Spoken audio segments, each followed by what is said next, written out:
कहीं जो पतली, सलाम सुंदर साथ जी, आप हक शिराज जी महाराज धाम के धनी सच्चिदानंद स्वरूप आप श्री प्राणनाथ जी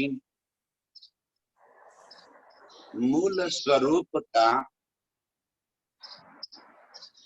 वर्णन करते हुए हमें अर्श का चितवन दिल में भर रहे हैं। हक की सिंगार छाती खुली, बिन वागे का मेरे प्रीतम का स्वरूप, और उस स्वरूप का वर्णन करते हुए हमें प्रीतम की पतली कमर और कोमल छाती,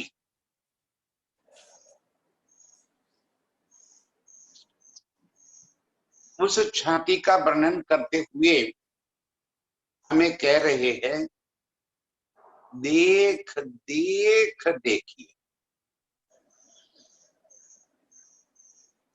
ये मेरी रूह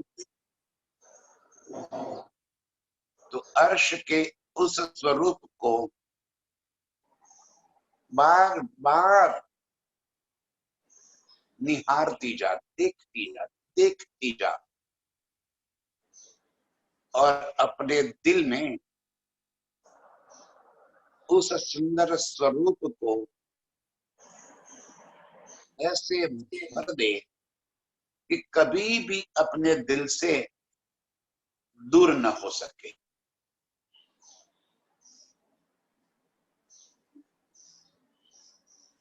बार बार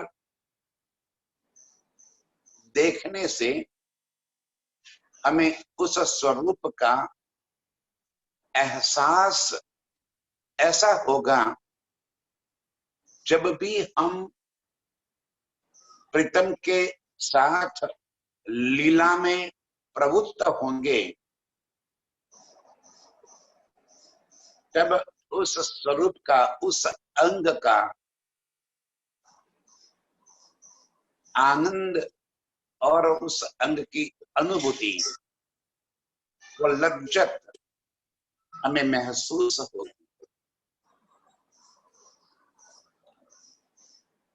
जब लीला में हम प्रीतम की पतली कमर में अपना हाथ रख देंगे, तब हमें उस पतली कमर, उसकी कोमलता, नाजुक और नरमाई का एहसास होगा। तब हमें वो लज्जत आएगी। जो सबसे पहले प्रश्न किया ना, मेरी रूह मेरी, तो ही क्यों ना आवे लज्जत। क्यों लज्जत ना आए? यदि हम उस पतली कमर का एहसास करेंगे, दिल में उसको बसा लेना है, उस गौर उज्जवल और फिर भी नाजुक और कोमल छाती, यहां तक कि इतना ही कोमल इनका हृदय कमल,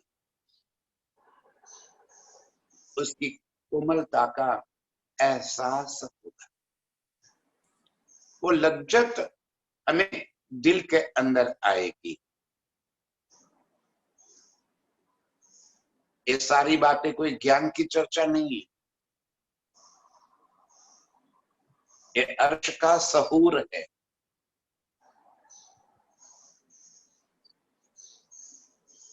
और इसे ही हमें दिल में भरकर अर्श की लज्जत लेनी है। कह रहे हैं कटी कोमल कही जो पतली, इतनी पतली कि हम अपने एक हाथ में उसको पकड़ सके। कछुए सलू की ओर, उसकी बनावट, उसकी सुंदरता, वो तो तब एहसास होगा जब हम उस पतली कमर पे अपना हाथ रख देंगे, उसके साथ हम जुड़ जाएंगे। जब हमें उसकी सलूकी, उसकी सुंदरता, उसकी बनावट कैसी है, पतली कमर, नाजुकाई कैसी है उसकी, कोमलता कैसी है उसकी, नरमाई का, उसकी सुगंधिता का, चेतनता का एहसास हमें होगा, तब हमें उसकी लज्जत आएगी। ए जुबा शोभा तो कहे, जो कहूँ देखी होए और ठौर। इस सपने के तन की जुबान से उसका वर्णन तो कही जाए, जब उसकी जैसा स्वरूप इस संसार में कहीं और देखा हो, उसकी तुलना तो की जाए कि वैसा स्वरूप हमने इस संसार में कहीं पाया हो, तो कह सकते हैं कि प्रीतम की कमल उसके जैसी है, उनकी छाती इनके जैसी है। ये कटी कैसी कोमल है, कैसी नरम है,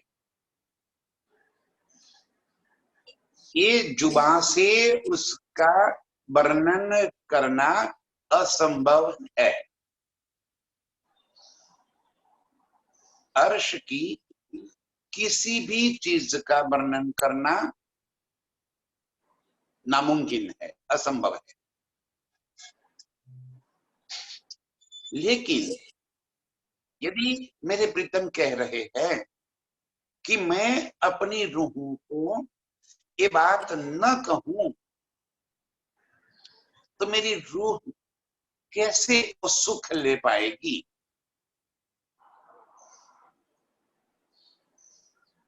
इसीलिए मैं यहाँ की जुबान से हो सके इतना शब्द में उसकी सुंदरता का वर्णन कर रही। बस आपको अर्श की नजरों से, रूह की नजरों से उस स्वरूप को अपने दिल में बसाना है।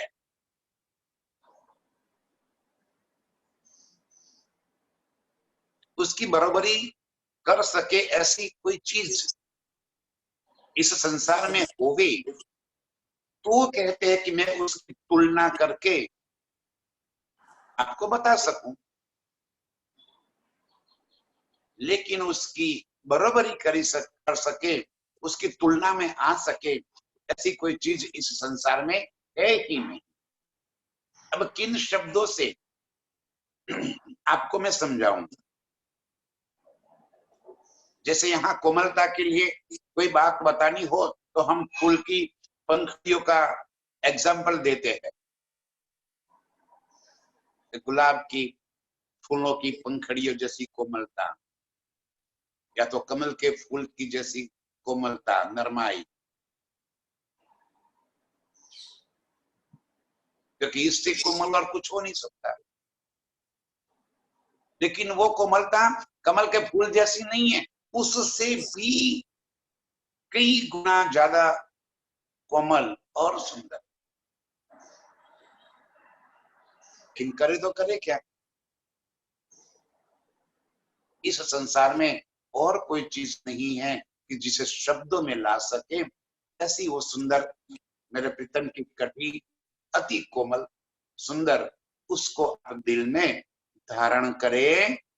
और पेट पासले हक की, एक कौन बात कहूँ रंग। अब कटी कमर की बात इतनी सुंदर है, वैसी ही सुंदरता पेट की।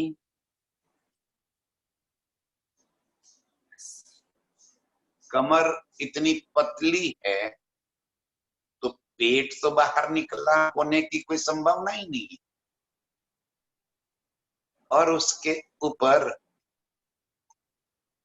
गहराई की लालक लिए हुए नाभि कमल, और ऊपर छाती के भाग में जो पसलियां, उन पसलियों की बनावट कैसी है। फिर सुंदर सा की वही बात। यहाँ पे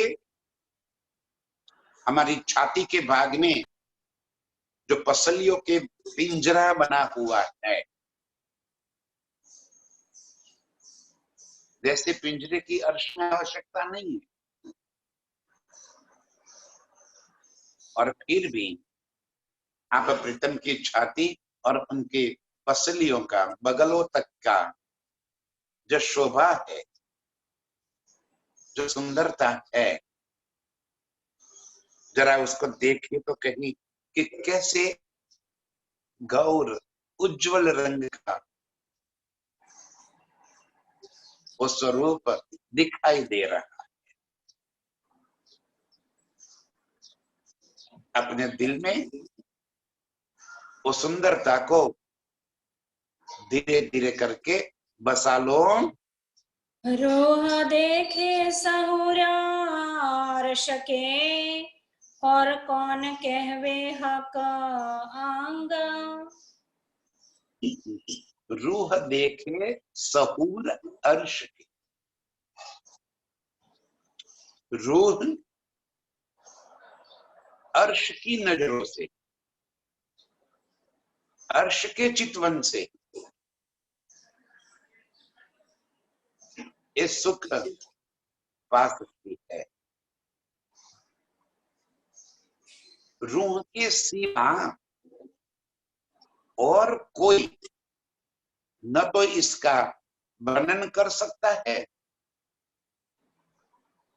न इसको देख सकता है, न इसको अनुभव में ला सकता है। अर्श नजरों से, रूह की नजरों से प्रीतम के पेट, पांसलियां, बगले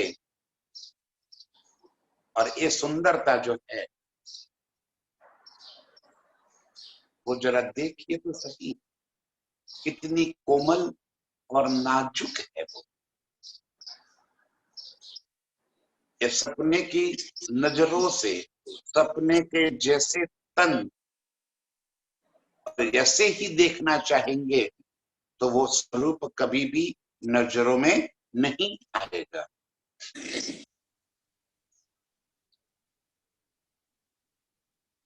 सूरत, रूह की सूरत, उसकी बनावट किन भांत की है,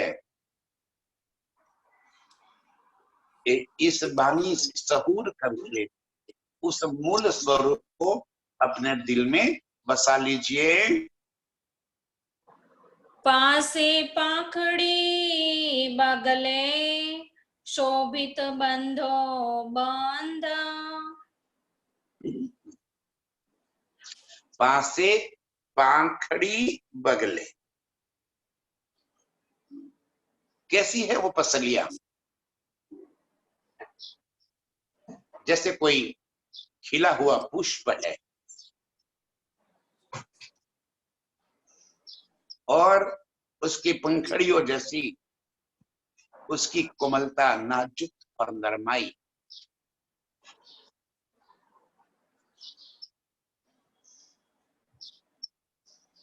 उसको अर्श के उस नजरों से देखिए जरा कि कितनी सुंदरता।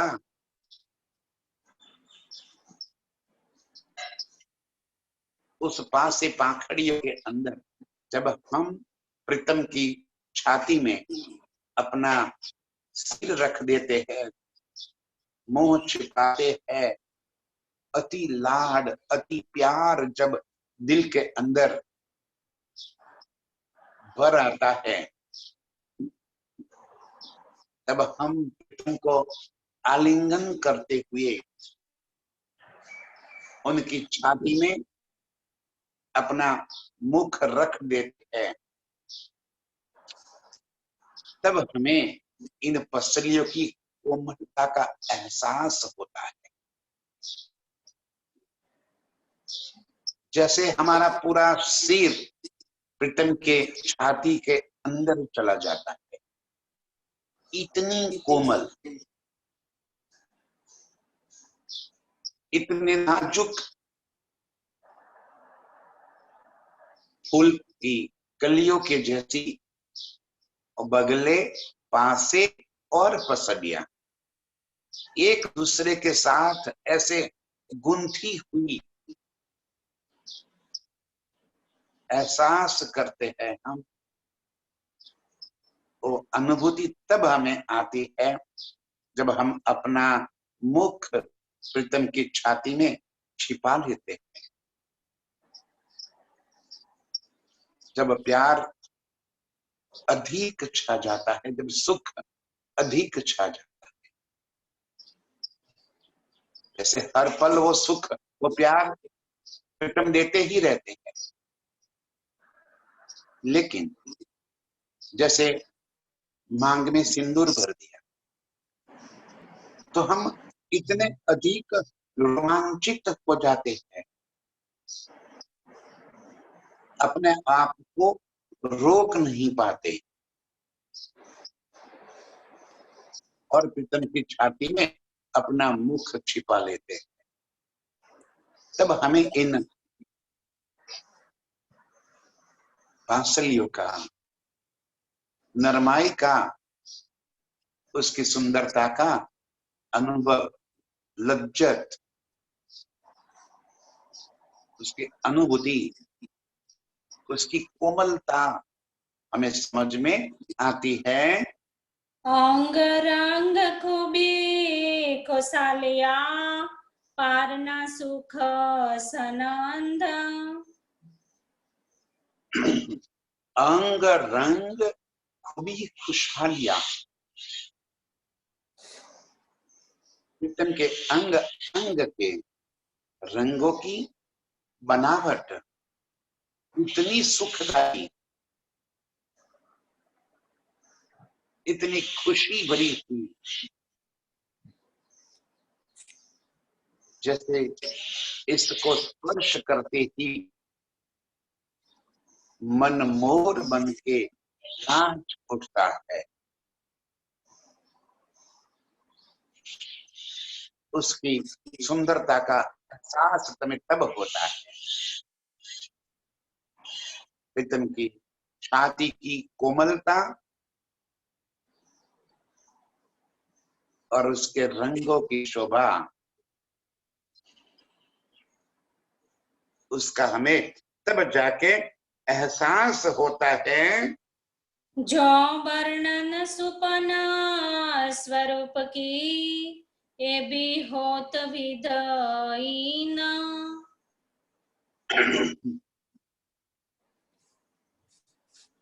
इंद्रावती की आत्म प्रीतम के स्वरूप का जो एहसास, जो अनुभूति, जो लज्जत उसने पाई, वही बात हम रूहों के वास्ते यहां वाणी में हमको बता दी।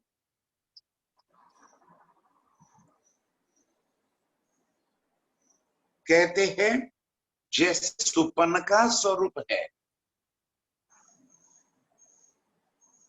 मैंने उसी स्वरूप का उदाहरण देकर अर्श के स्वरूप का वर्णन किया। और कोई चारा ही नहीं है, कोई और रास्ता नहीं है, विकल्प ही नहीं है कि हमने यहाँ पे इंसानी स्वरूप की सुंदरता ही देखी, इंसानी स्वरूप की बनावट ही देखी है। ढांचा जो हमारा यहाँ पे इंसानी सूरत का है, तो उसके हिसाब से प्रीतम के स्वरूप का, अपने मूल स्वरूप का वर्णन किया, ताकि हम रूहों को कुछ लज्जत अर्श के उस स्वरूप की आ सके। है नहीं ऐसा, लेकिन ढांचा इंसानी सूरत जैसा है। ध्यान से सुंदर समझिए, फर्क क्या है इंसानी स्वरूप में और निज स्वरूप में? अंतर क्या है? मूलभूत जो स्वरूप है, तो ऐसे जैसे इंसानी ढांचा है, प्रीतम का मूल स्वरूप ऐसे दिखाई देता है। ये भी होत विद इन, लेकिन फर्क जो है वो फर्क आगे में हमें धनी जी बता रहे हैं। ये चारों चीज होता है नहीं, ना अर्श में ख्वाब चेतन। ये जो चारों चीजों से एक इंसानी ढांचा बना हुआ है। कौन सी चारों चीजें? चमड़ी, मांस, हड्डियां और खून। इन चार चीजों से हमारा एक इंसानी ढांचा बना हुआ है, जिसे हम खड़े हो सकते हैं, चल फिर सकते हैं। अर्श के स्वरूप के अंदर न चमड़ी है, न मांस है, न हड्डियां हैं, न खून है। अब उस स्वरूप को अर्श की नजरों से देखो, जिसे न चमड़ी है, न मांस है, न हड्डियां है और न खून है, और फिर भी ढांचा हम इंसानी है। वो नूरमयी स्वरूप, ये चारों चीजें के सिवा वो नूरमयी, वो पारदर्शी, बारीक,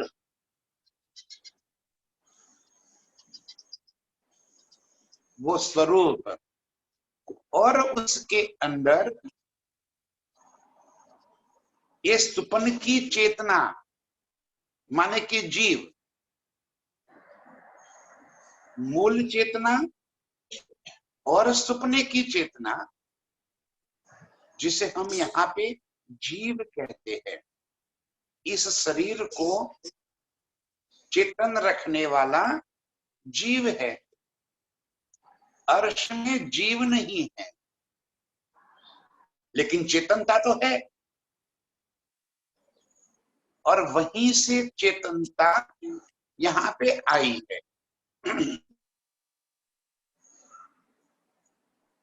अक्षर की मूल चेतना इस संसार के अंदर आदि नारायण में प्रविष्ट हुई, तब उसका स्वरूप बदल गया।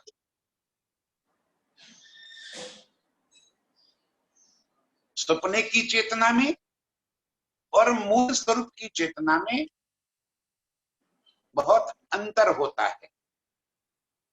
स्वप्न की चेतना चेतन होते हुए भी उसका कोई वास्तविक स्वरूप नहीं होता है। जैसे हम कोई ख्वाब देखते हैं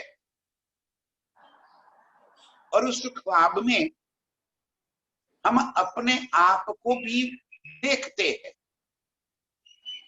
और अपने आप से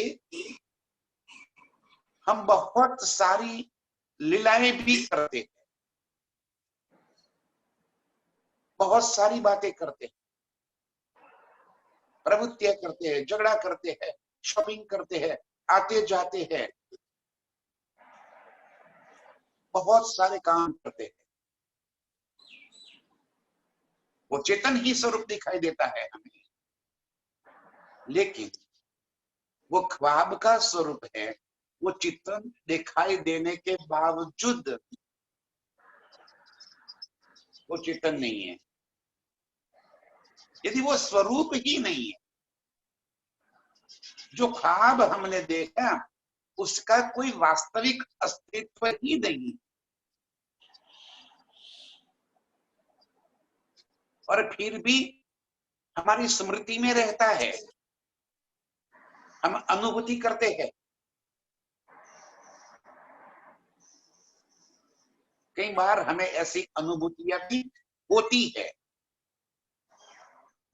तो वो ख्वाब का जो चेतन है वो वास्तविक चेतन नहीं है, फिर भी हमें वो चेतन आभासी होता है।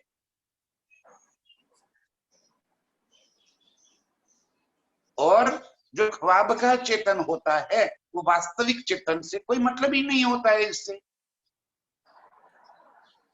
और फिर भी वो वास्तविक चेतन से ही उत्पन्न हुआ होता है। अब इसे और तो कैसे समझाऊं मैं?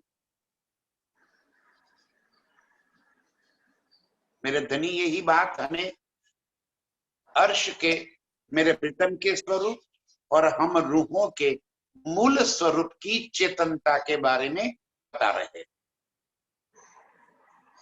वहां की चेतनता नूरी है, वहदत एक मेरे प्रीतम के सिवा और कुछ है ही नहीं। तो सारी चेतनता प्राण प्रीतम की ही तो है।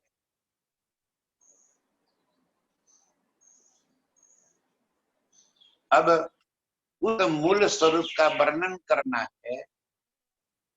अब चार बातें जो यहाँ की कही, चमड़ी, मांस, हड्डियां और खून, वो भी वहां पे नहीं है।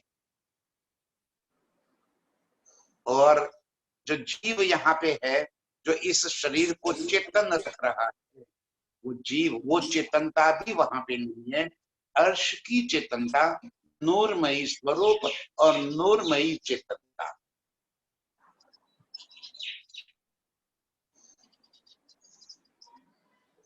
धनी जी हमें इस इलम के सहूर के द्वारा,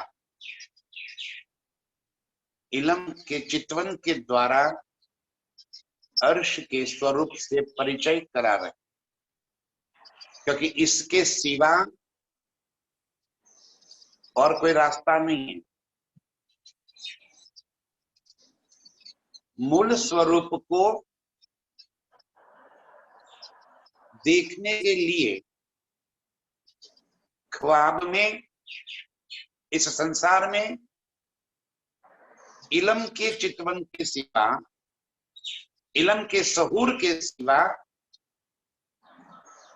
और कोई मार्ग नहीं। ध्यान,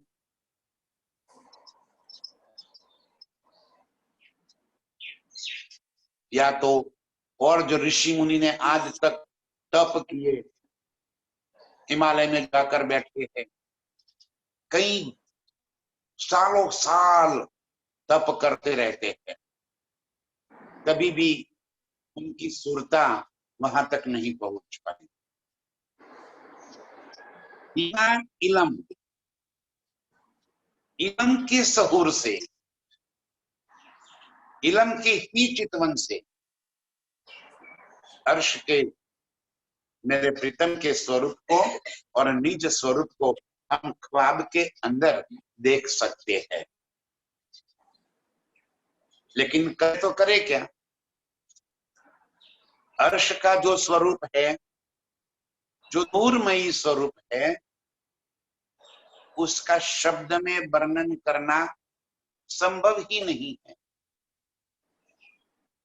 और सपने में दिखाना हक, हक को दिखाना है कि बिना हक को देखे चितवन पूर्ण होगा ही नहीं। पराक्रम इसके बिना तो जागृत होनी ही नहीं है, क्योंकि ज्यो ज्यो प्रीतम के अंग पराक्रम के दिल में आते जाएंगे, त्यों त्यों पराक्रम के उस अंग को फरामोशी से हटाया जाता है। यहाँ पे प्रीतम की कटी, छाती, पांसलियां, बगले, ये स्वरूप जैसे पराक्रम के दिल में आएगा। और पराक्रम के दिल में कैसे आएगा? जैसे हमारे दिल के अंदर आता जाएगा। जैसे पराक्रम फरामोशी से खड़ी होती नजर आएगी, एक एक अंग। और इसका वर्णन इसीलिए प्राण प्रीतम हमें यहीं पे बता रहे। वो आंखें, वो नाक नकश, वो होठ, वो कान, वो गाल, वो ललाट, वो घुंघराले केश, हाथ पैर, उसके आभूषण, एक एक अंग हम रूहों के दिल में जैसे जैसे बसते जाएंगे, पराक्रम की फरामोशी टूटती जाएगी और वो अपने निज स्वरूप में जागृत हो जाएगी।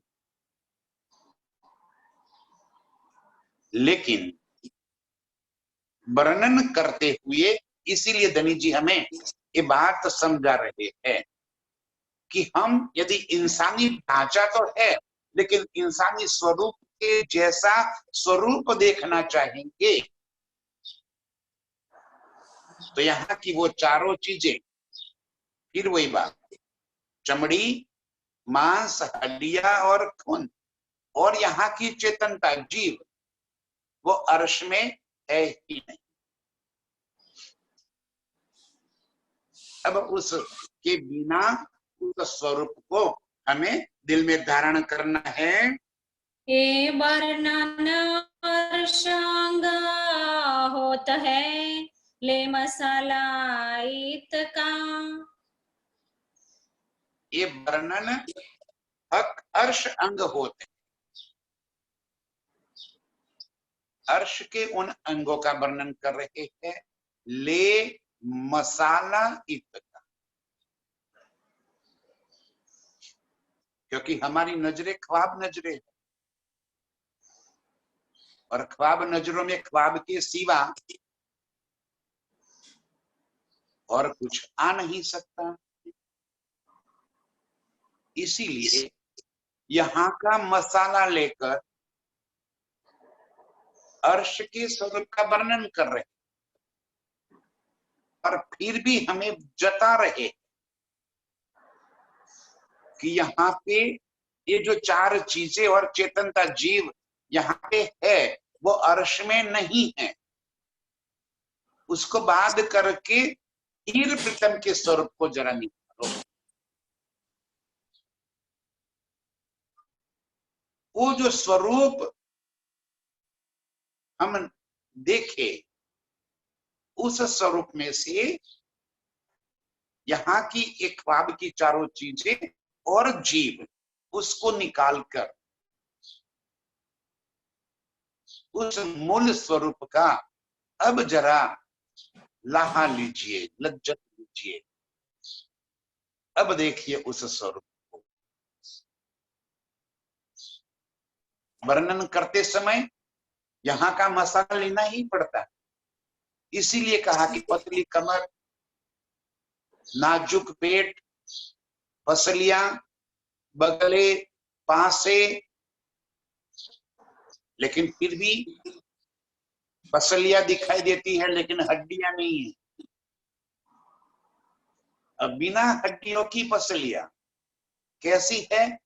फूल के जैसी कोमल, नरम, नाजुक, इतनी नरम कि मैंने कहा अभी कि जब मुंह छिपा लेते हैं तो पूरा मुंह प्रीतम के अंदर हमारा चला जाता है। इतनी नरम कि वो हड्डियां की नहीं बनी, वो नूरमयी स्वरूप को अब दिल में धारण करो। यहाँ का मसाला धनी जी कह रहे कि मैंने लिया है, अब करूं तो करूं क्या? यहाँ के शब्दों के सिवा अर्श के स्वरूप को मैं कैसे बताऊं आपको? यहाँ भी छाती में पसलियां है, इसीलिए मुझे कहना पड़ा कि प्रीतम की छाती के पसलियां है,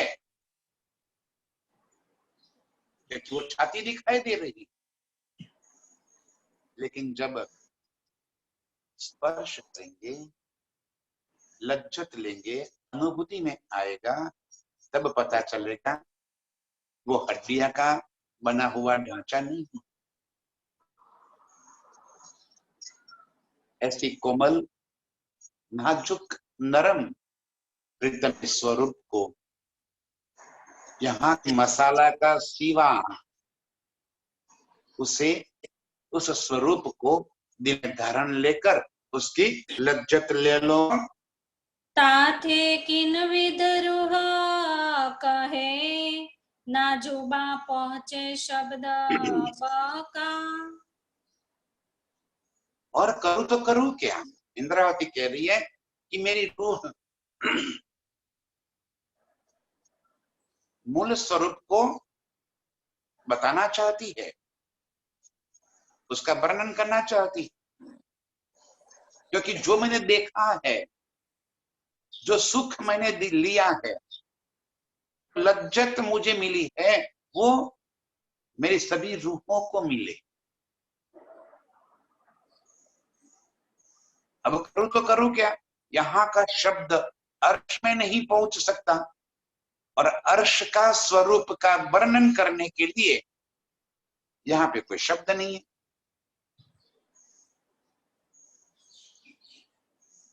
ख्वाब में मूल स्वरूप बताना है, लेकिन यहाँ पे शब्द नहीं है, कैसे उसका वर्णन करें? हमारे दिल में कैसे आएगा कि बिना हड्डियां, बिना मांस, बिना लोही, बिना चमड़ी कोई स्वरूप हो सकता है? और जीव भी नहीं है और फिर भी चेतन है। ये पांचों चीजें निकाल दो, अपने आप को जरा महसूस करो कि ये पांचों चीजें मेरे अंदर नहीं है और फिर भी मेरा स्वरूप है। तो वो स्वरूप कैसा है मेरा? अब उसका शब्द में कैसे वर्णन किया जाए? रूह, मेरी रूह ये वर्णन करना चाहती है, लेकिन किन विध करे, कैसे समझावे? और बिना समझे आत्म जागृति होनी नहीं। इलम से सहूर करेंगे तब जाके आत्म जागृति होगी। इलम सहूर करने के वास्ते आया है। इलम चालाकी करने के लिए, होशियारी बताने के लिए, ज्ञानी बनने के लिए नहीं आया।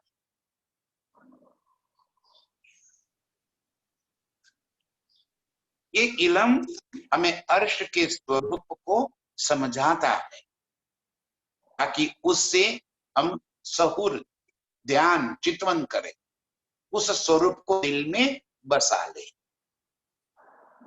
इंद्रावती की आत्म इसीलिए ये मेहनत कर, ना जुबा पहुंचे शब्द बका। यहाँ का शब्द अर्श की किसी चीज का वर्णन नहीं हो सकता, तो बताए कैसे? इसीलिए कहती है कि यहाँ की मसाले का वर्णन करना है। मसाला क्या है?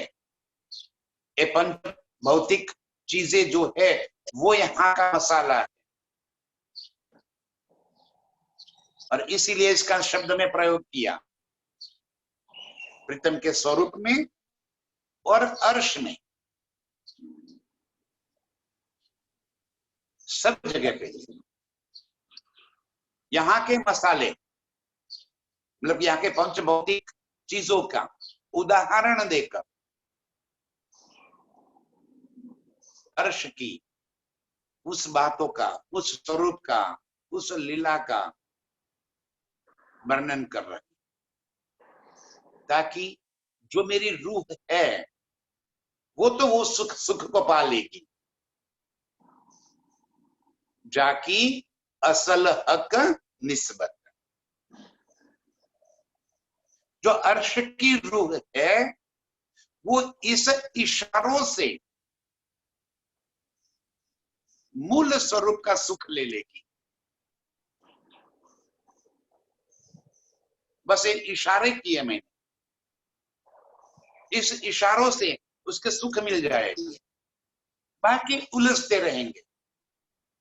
इसमें इलम, इलम के चातुर्य में, इलम चातुरी खूबी अंग की, ये देखने न दे मेरे दुल्हे के मुख का नूर।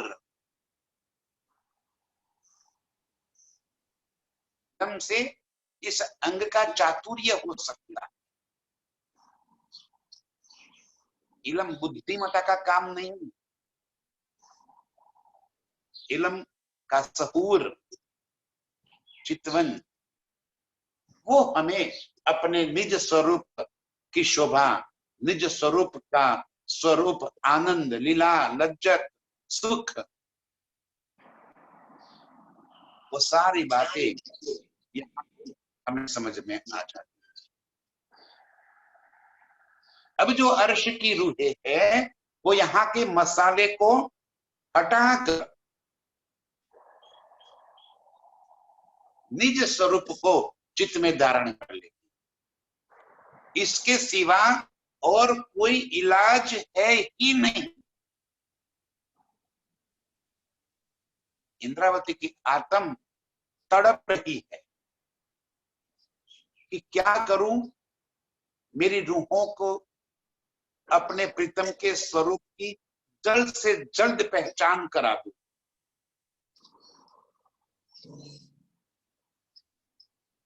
लेकिन शब्द जगत में शब्द के सिवा और कोई तो चारा है नहीं, और यहाँ के शब्द अर्श की किसी चीज का वर्णन कर नहीं सकते।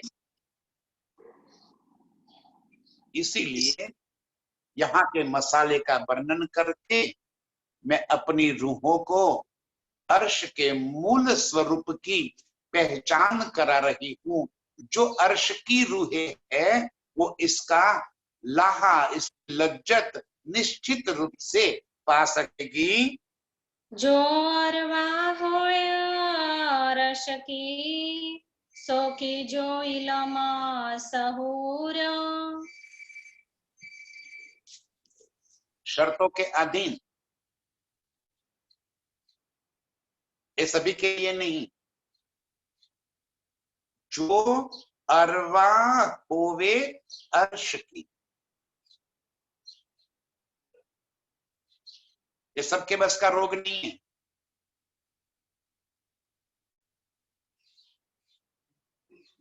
पहली शर्त ही यही है, जो अरवा होवे अर्श की। जो परमधाम की आत्माएं,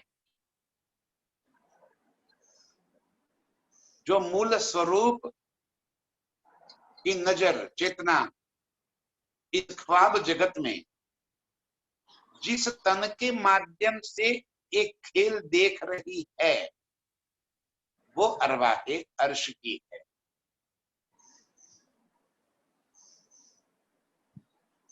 तो जो अरवा होवे अर्श की, सो लीजू इलम सहूर। इलम से अपनी सुरता को पहुंचा कर उस सुख को दिल में ले लीजिए।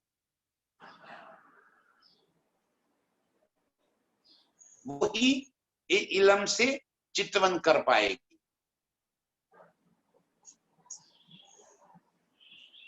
जो अरवा होवे अर्श की, पहली कंडीशन।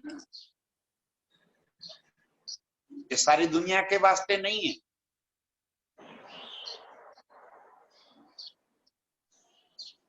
हो सकता है यहाँ के बुद्धिमान लोग अपने बुद्धि से उसे अलग अलग ढंग से वर्णन कर सकते हैं, लेकिन वो अरवा होवे अर्श की, जो लीजो इलम सहूर। एक इलम से सहूर करना है, ध्यान करना है, चितवन करना है, मंथन करना है, उस स्वरूप को दिल में बसाना है। ये बिना इलम के कभी भी नहीं हो सकता। और ये इलम उनके वास्ते आया है। साथ आए आए सही, पिछले कारण बानी कही। जो अर्श की रूहें इस ख्वाब जगत में फंसी हुई है, उनकी सूरता को वापिस अर्श की ओर मोड़ने के लिए ये वर्णन मेरे प्रीतम कर रहे हैं।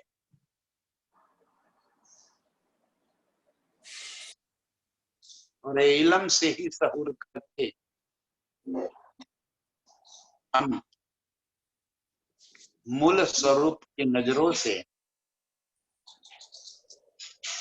प्रीतम के स्वरूप को निहारेंगे। इतना ही नहीं, उस स्वरूप के साथ हम लीला करेंगे और उस लीला का आनंद हम लेंगे। इलम सहूर जो हके दिया, लीजो इनसे रूहे जहूर। इला सहूर जो हके दिया। एक बानी मेरे पीयू की,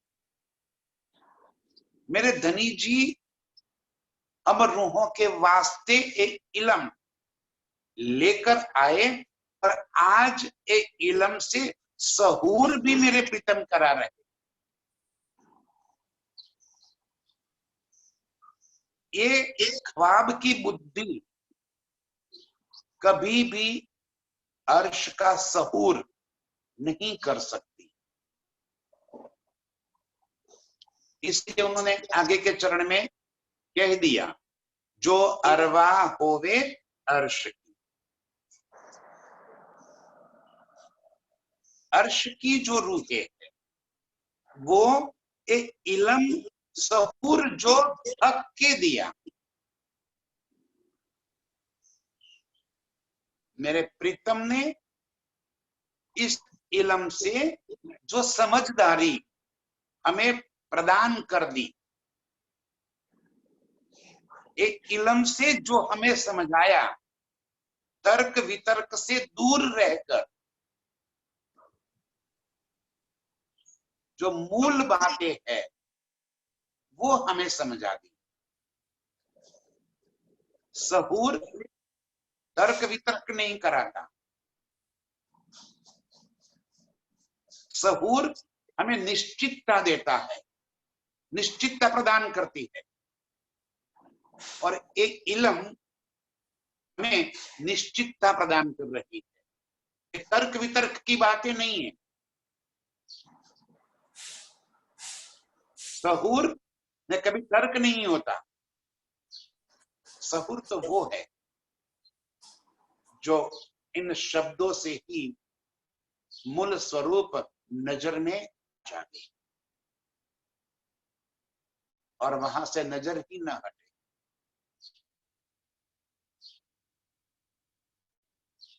मेरे प्राण वल्लभ, इंद्रावती के तन के द्वारा हम रूहों को इस इलम से अर्श का सहूर करवा रहे हैं। सो लावो इनसे रूहे जहूर। जहूर माने मूल स्वरूप की सुंदरता, मूल स्वरूप की बनावट, मूल स्वरूप का एहसास। एक 4-5 चौपाइयों में बहुत गहरी बातें मेरे धनी जी हमें बता रहे हैं। उसे दिल में धारण कर लीजिए। खुले अंग श्रृंगार एक छवि इसीलिए बता रहे हैं ताकि उस मूल स्वरूप को हम इंसानी ढांचा न समझे।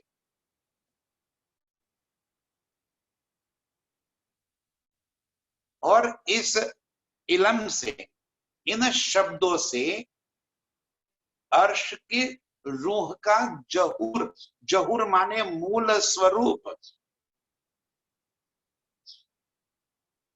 मूल स्वरूप का सहूर, मूल स्वरूप हमारे दिल में बस जाए।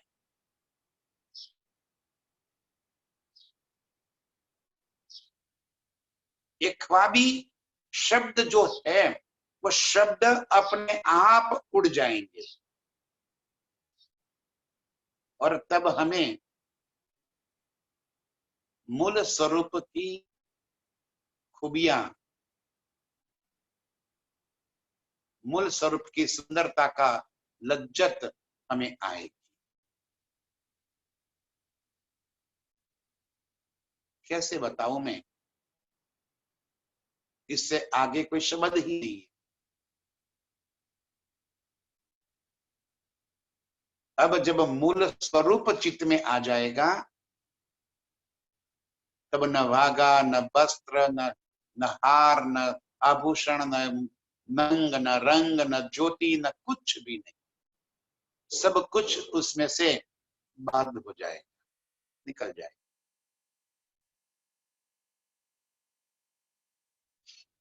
और अत्यंत सुंदर, उज्जवल, नाजुक, कोमल वो स्वरूप नजरों आए। तब हम उस स्वरूप के साथ लाड लज्जत इश्क के अंदर डूब जाएंगे।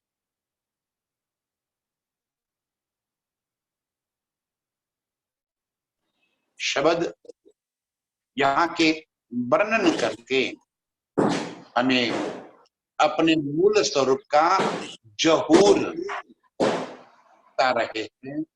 जो हमें इलम से सहूर करना है, उसको दिल में धारण करना है। आओ सुंदर सा जी,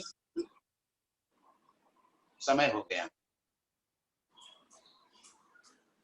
जो अरवा हुए अर्श की, जो अर्श की रूहे है, सो लीजो इलम सहूर, सो इस इलम से सहूर कीजिए, चितवन कीजिए।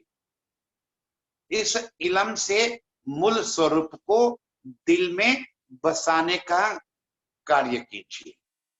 वो मेहनत करनी है हमें। इलम सहूर जो हके दिया, इलम दिया किसने है? स्वयं मेरे प्रीतम ने हमें ये इलम दिया। क्यों?